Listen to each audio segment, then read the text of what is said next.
Ya es hora de que empecéis a lavarme la mierda que habéis echado encima.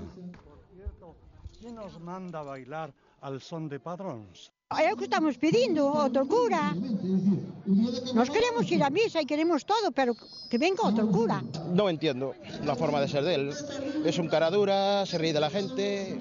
Porque nos insultó, nos llamó ladrones y queremos que se reúnan con nosotros. Si nos reuniéramos en un principio, esto no hubiera llegado a tanto, pero como ellos nunca dan la cara, pues...